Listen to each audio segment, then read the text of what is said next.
미국 시장 그리고 암호화폐 시장 함께 알아보는 순서입니다. 오늘도 더드림 에센스의 정혜성 전문가 함께하겠습니다. 안녕하세요. 네, 안녕하세요. 정혜성 전문가입니다. 미국 시장이 강보합이네요. 네, 오늘은 근데 강보합권에서 마감을 했지만은 오른 것도 아니고 이렇게 좀 내린 것도 아닌 애매한 시장이라고 좀 볼 수가 있겠고요. 이제 시장은 9월 FOMC 회의를 앞두고서 이제 관망세가 좀 짙어지는 모습입니다. 제가 이제 어제 방송에서도 좀 말씀을 드렸다시피 우선은 이 금리가 동결될 거라는 건 사실 기정사실화가 되어 있으니까 이제 추후에 나오는 이 파월 의장의 발언에 좀 주목을 해야 될 것 같고요. 자, 여기에다가 이제 3개월마다 나오는 이제 통화 정책을 좀 확인할 수가 있는 이런 점도표까지도 꼭 확인을 해야 한다고 말씀을 드리겠습니다.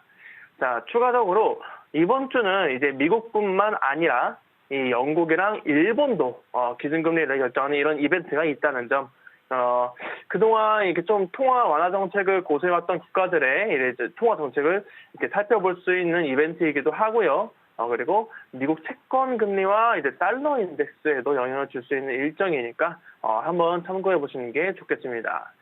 자, 그리고 이제는 이제 미국 하나만 바라볼 수 있는 게 아닌 시장입니다. 특히 이 미국과 대립하고 있는 중국 시장도 같이 좀 눈여겨봐야 하는데, 오늘 이제 헝다 관련된 이슈가 하나 있었죠. 중국의 이 부동산 개발 업체, 이 헝다 에버그란데 재산관리 부서 직원들이 사기 혐의로 이제 중국 공안에 구금됐다고 합니다. 그래서 이 헝다그룹의 주가가 이날 24% 이상 급락을 했고요. 이 비구에 위한 이 컨트리 가든도 지금 부채 상환 악재를 좀 일단락시킨 지 얼마 안 됐는데, 이런 사태가 벌어지니까 이 중국의 부동산 위기가 다시 한번 또 찾아올 수 있겠다. 또 경제를 불안하게 만들고서 이게 좀 세계 금융시장으로 좀 확산될 수 있겠다라는 생각이 듭니다. 그리고 오늘 좀 증시를 오르락 내리락하게 만든 이슈 중 하나가 이 전미 자동차 노조에서의 파업인데, 이 협의가 좀 진전이 없는 모습이 보여지고 있습니다. 이 노조 같은 경우에는 향후 4년 동안 임금 36%를 올려달라고 요구를 하고 있고, 기업은 20% 안팎의 인상안을 좀 고수하고 있는데, 이 대치가 지금 계속해서 길어지고 있고요. 파업 규모를 현재 지금 미시간, 오하이오, 미주리주 이렇게 좀 3개의 공장에서 좀 더 확대할 수도 있겠다. 확대할 수도 있는 상황이다. 이런 것 때문에 지금 오늘 포드나 스텔란티스 그리고 제너럴 모터스까지 지난주와는 다르게 조금 소폭 하락을 한 상황입니다. 아무래도 이렇게 지금 파업이 길어지다 보면은 산업 전반에 큰 영향을 줄 수가 있고, GDP나 이제 고용 시장에도 좀 악재로 작용을 할 수 있기 때문에 쉽지는 않겠지만 하루빨리 이렇게 좀 합의를 봤으면 좋겠다 이렇게 생각을 하고요. 그리고 국제 유가가 오늘 또 많이 올랐습니다. WTI나 브렌트유 둘 다 이제 배럴당 이제 $100를 이제 눈앞에 두고 있는데, 일각에서는 이제 이르면은 올해 안에 연내에 $100를 기록할 것으로 좀 관측이 된다고 합니다. 최근 이 사우디와 러시아 같은 이런 주요 산유국들의 강산 조치에다가 중국의 수요 확대, 그리고 계절적 요인에 따른 이런 겨울철 수요 확대, 여기에다가 항공 수요 확대 등등 이런 것들이 좀 맞물려서 지금 고유가가 계속 지속이 되고 있는데, 이 부분도 이제 인플레이션을 부추길 수 있는 부분이기 때문에 눈여겨봐야 한다라는 말씀까지 전달을 해드리도록 하겠습니다. 자동차 쪽 조금 좀 주가가 안 좋았죠. 근데 이제 유가가 올라가면서 보니까 항공주들 그리고 크루즈 여행 관련주들 주가가 계속적으로 안 좋습니다. 그래서 좀 유의를 하시면 좋을 것 같고, 자 이제 테슬라 쪽으로 좀 넘어가 볼까요? 지금 주가판 나오는 거 보니까 유일하게 테슬라만 빨간불이에요. 미국에서 빨간불이면 주가가 떨어진 거잖아요. 3%나 넘게 떨어졌습니다. 네, 오늘 말씀해 주신 것처럼 이제 테슬라가 3%씩이나 급락을 했습니다. 여기에는 이 세계적인 투자은행, 이 골드만삭스에서 테슬라가 그동안 이제 저가형 모델, 이 테슬라 Y나 S에 대한 이제 가격을 공격적으로 좀 인하한 점을 얘기하면서 이제 실적이 좋지 않을 거라고 이렇게 좀 경고를 날리면서 오늘 3%대 급락을 했는데요.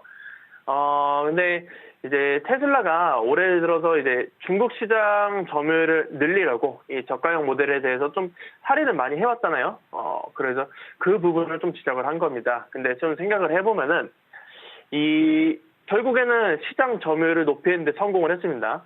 지난번에 이제 차량 인도량이 되게 많이 증가했다고 이렇게 말씀을 드렸었는데 거기에다가 뭐 재고 부분도 좀 잘 해결됐고 하다 보니까 오늘 급락은 좀 일시적일 것으로 보인다. 이렇게 전망을 하고 있고요. 테슬라와 반대로 니콜라가 오늘은 주인공이었습니다. 니콜라가 지난주 수소 트럭 이슈 이후에 오늘 33% 넘게 폭등을 했는데 이 새로운 CEO로 메리 첸을 선임을 했다고 합니다. 이 메리 첸이라는 인물은 이제 제너럴 모터스에서 20년 이상 이렇게 베테랑이기도 하고 최근 이제 GM에서 글로벌 생산 이제 운영 부문 부사장을 맡았었다라고 합니다. 이 니콜라 회장 같은 경우에도 이 메리 첸 CEO가 니콜라의 성장을 이끌 적임자라고 이제 미래 성장을 주도할 좀 인재로 보고 있고 시장에서도 이렇게 좀 긍정적인 반응을 이끌어내면서 오늘 33% 넘는 폭등을 보여줬습니다. 자, 그리고 오늘 애플 주가도 반등을 했는데 중국발 악재를 좀 완전히 털어내지 않았나 이렇게 생각을 하고 있습니다. 지난주에 이제 새로 출시했던 이 아이폰 15 시리즈가 좀 큰 흥행을 이제 거둘 것으로 전망을 하고 있습니다. 지난 아이폰 14 시리즈에 비해서 선 주문량이 지금 10%나 넘게 많다고 하고요. 이 중국에서의 선 주문량이 탄탄하다는 점, 그리고 이 프로맥스 모델의 경우에는 이 현재 리드 타임이 5주에서 6주 수준으로 지난 7년 동안 출시된 그 어떤 모델보다 좀 길다고 합니다. 물론 전에도 말씀드렸다시피 이 사전 예약만 보고서 뭐 대박이다 라고 좀 단정 지을 수는 없겠지만은 적어도 지난주에 터졌던 이 중국발 악재 정도는 털어내지 않았나 이렇게 판단한다는 말씀까지 전해드리도록 하겠습니다. 자, 방금 전에 이제 테슬라 3% 넘게 빠지는 이유가 이제 수익성이 좀 악화되고 있다. 아무래도 뭐 차 가격 인하하니까 그런 이슈가 있을 것 같고 앞으로도 좀 가격 인하가 더 있다고 보면은 그 테슬라뿐만이 아니고 우리나라 뭐 셀업체나 양극재, 음극재 그 밸류 체인 선상에 있는 회사들도 좀 조심을 할 필요가 있겠다. 이런 생각을 좀 해보면 좋을 것 같고 애플 주가 최근에 많이 내려왔었는데 오히려 조금 아이폰 15 대박 느낌이 난다 이런 생각에 우리나라 주가도 어제 좀 많이 올랐거든요. 어제 시장 이렇게 밀리는데도 우리나라 뭐 LG 이노텍, 뭐 BH 이런 관련주들이 조금 반등을 했습니다. 그래서 오늘 애플 주가까지 이렇게 반등을 했기 때문에 우리 시장도 좀 임팩트가 있을 수 있다 이런 생각을 좀 해보고요. 반도체 쪽 때문에 어제 우리 시장이 아주 망가졌잖아요. 근데 오늘 보니까 간밤에 미국 시장 반도체 조금 좀 돌아선 것 같아가지고 ALM은 좀 내려갔지만 다른 반도체 쪽은 조금 기술적으로 반등을 했죠. 그래서 오늘 좀 기대를 해보겠다 이런 생각을 좀 해보고요. 자, 비트코인으로 좀 가볼까요? 비트코인 분위기가 최근에 좀 내려가나 싶더니 25,000달러 순간 그때부터 반등하더니 이제 뭐 분위기가 조금 나지나요? 어떻습니까? 네, 맞습니다. 어제 저녁부터 이 암호화폐 시장이 갑자기 좀 반등을 하기 시작했습니다. 비트코인만 보더라도 지금 윗꼬리를 달기는 했지만은 3%가량 상승을 했다가 이렇게 상승세를 좀 보여줬다가 좀 내려온 상황이고요. 이더리움도 마찬가지로 이제 3%가량 상승했다가 저항받고 내려오는 모습을 확인할 수가 있었습니다. 이렇게 좀 비트코인이 상승한 데에는 뭐 특별한 이슈가 있었던 건 아니고요. 지금 보면 거의 키 맞추기 단계이지 않나 이렇게 보고 있습니다.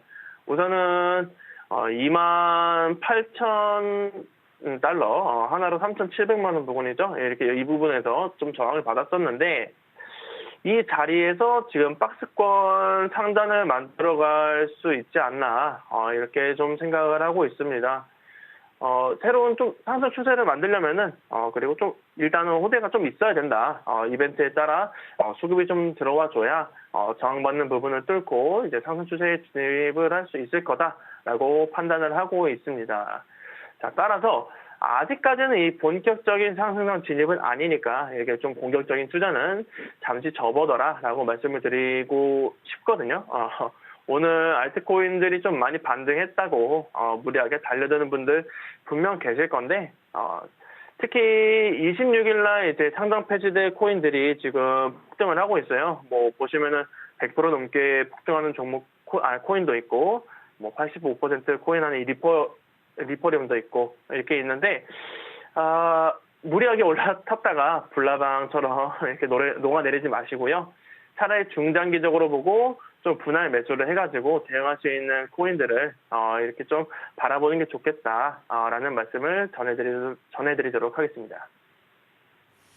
그래서 이렇게 이제 알트코인들 보면은 주식 시장이나 뭐 코인 시장이나 역시 투기적인 세력들, 투기적인 거 좋아하는 분들 항상 있기 때문에 하지 말라고 해도 열심히 하시죠. 그래서 나중에 좀 낭패를 보는 일이 많은데 우리 정혜성 전문가 말 좀 들었으면 좋겠고요. 그다음 이슈가 뭐가 있을까요? 오늘 이제 SEC, 이 헤스터 스퍼스 위원이랑 이 정성문 코비 리서치 센터장이랑 이제 면담했던 내용이 좀 보고서로 발간이 됐는데 이 퍼스 위원의 발언을 통해서 앞으로 이 SEC의 향후 움직임을 좀 파악을 할 수가 있었습니다.